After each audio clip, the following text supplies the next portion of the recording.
안녕하세요. 마인드 토피넛입니다. 니체의 톨스토이가 당대 최고의 천재로 인정한 철학자인 쇼펜하우어는 의지와 표상으로서의 세계 4권에서 선과 악에 대해 정의합니다. 당대 최고의 철학자인 쇼펜하우어의 통찰을 통해 과연 악하다는 것은 어떤 의미인지 생각해 보겠습니다. 쇼펜하우어가 말한 악인의 첫 번째 특징은 자기 욕망을 충족시키기 위해 다른 사람의 욕망을 무시한다는 점입니다.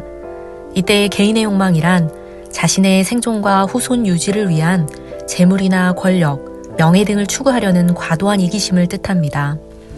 이런 욕망과 의지를 추구하는 것은 원래 인간의 본성이지만 타인의 욕망과 의지를 짓밟거나 파괴하려 드는 것은 부당함, 즉 악함으로 보는 것이죠. 그뿐만 아니라 자기 욕망을 충족하는 일에 다른 사람들이 당연히 봉사해 주기를 요구하고 뜻대로 되지 않으면 그들의 존재감을 파괴하려고 듭니다.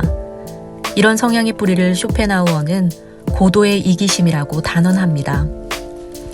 다음으로 두 번째, 세 번째 특징은 쇼펜하우어가 악한 성격의 근본 요소라고 정의한 두 가지 핵심 요소입니다.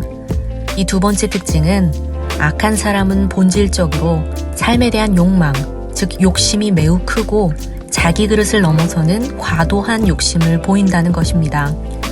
세 번째 특징은 이들이 전적으로 이성적이고 논리적이며 계산적인 사고방식에 몰두하면서 개체화 원리에 사로잡혀 있다는 점입니다. 그가 말한 악함에서의 개체화 원리는 악한 사람들은 자신이 평범한 대부분의 사람들과는 차별화되는 전혀 다른 존재이며 다른 사람들과는 동떨어져 따로 존재한다는 인식이 매우 강하다는 점입니다. 이 때문에 악한 사람일수록 주변 사람이 편안하든 불편하든 전혀 신경 쓰지 않고 자신의 행복과 만족만을 추구합니다. 다른 사람들이 편하게 지내든 말든 악인에겐 전혀 관계가 없으며 쇼펜하우어는 심지어 이들이 넓은 틈으로 다른 사람들에 대한 관심과 따로 떨어져 분리되어 있다고 설명합니다. 이 때문에 이들은 다른 사람들을 아무 실제성도 없는 유령으로 생각합니다. 이들에게 중요한 건 오직 자신의 이기심과 욕망의 추구죠.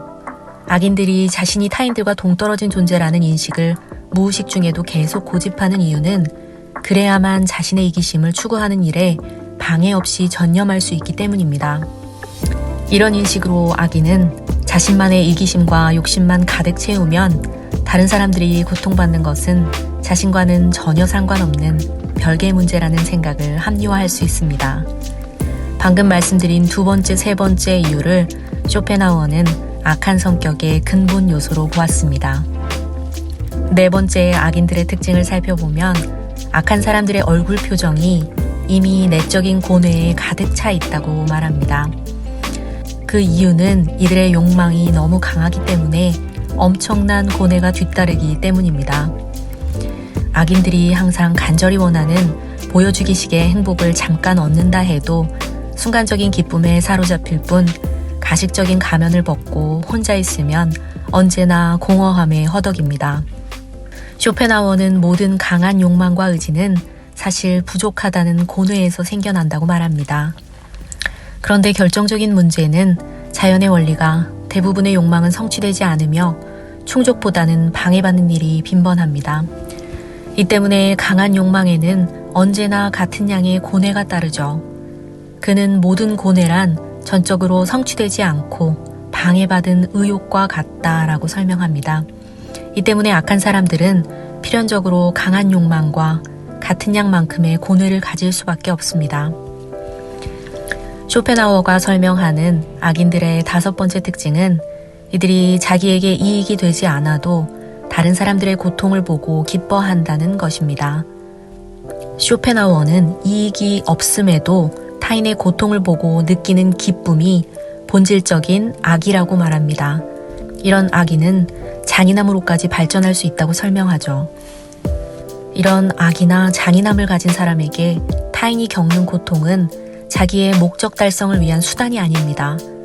타인이 겪는 고통은 악인의 목표 그 자체가 된다고 말합니다. 이들이 이런 마음을 겪는 이유는 스스로 자신의 욕구 충족을 상상해 봤을 때 타인이 더 큰 만족감을 누릴 수 있다고 계산이 되면 엄청난 시기와 질투가 생기기 때문이라고 말했죠. 인간은 본래 바라던 욕망이 이루어져도 다른 욕망이 바로 그 자리를 채워냅니다. 욕망은 끝이 없기에 마음은 황량함과 공허함을 느낄 수밖에 없죠.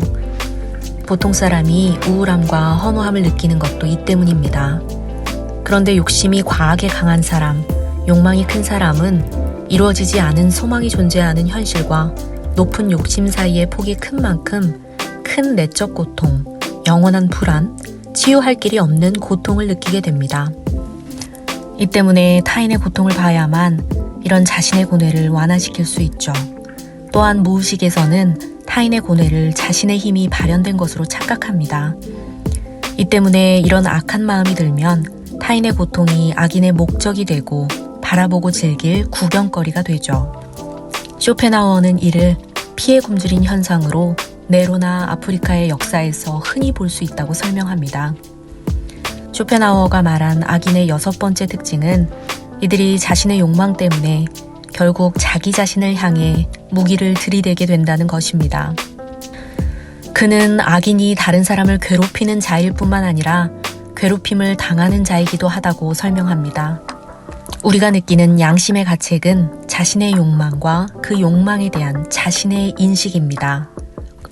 악인들이 경험적인 확률로 진행되어가는 인생을 바라보며 앞으로 어떤 일이 일어날지 늘 두려워한다고 그는 설명합니다.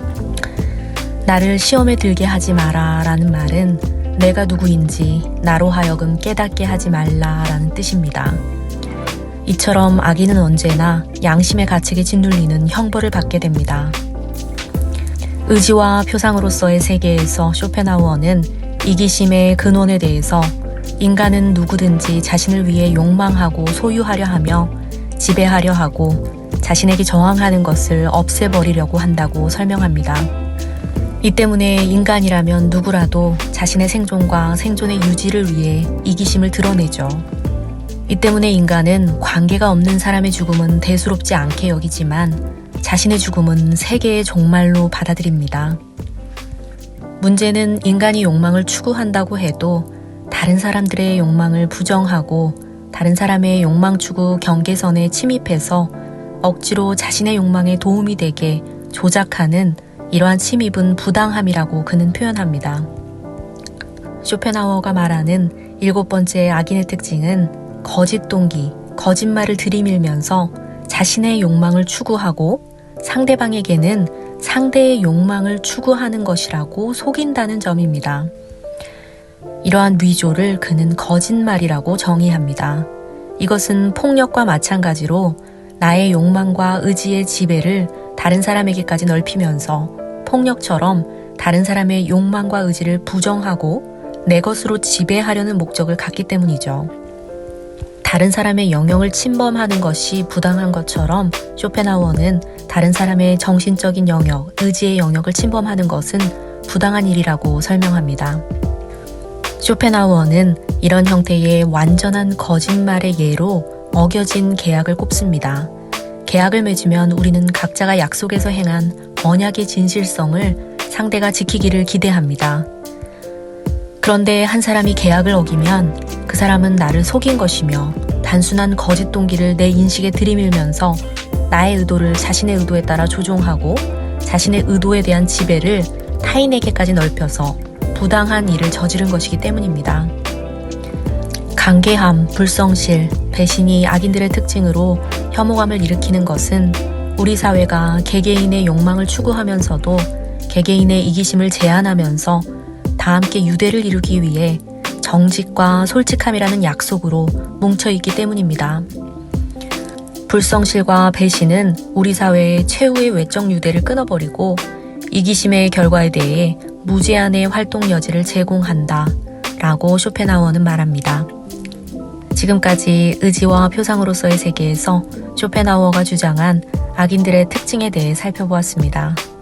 자신의 의지와 소망을 추구하는 것은 좋지만 타인의 의지를 침해하지 않고 나의 의지를 타인에게 강요하지 않으면서 다른 사람의 의지와 욕망을 존중할 수 있는, 또 서로서로 우리가 다 연결된 인류임을 느끼면서 타인의 고통을 내 고통처럼 아파할 줄 아는 현명한 우리 사회가 되기를 응원합니다.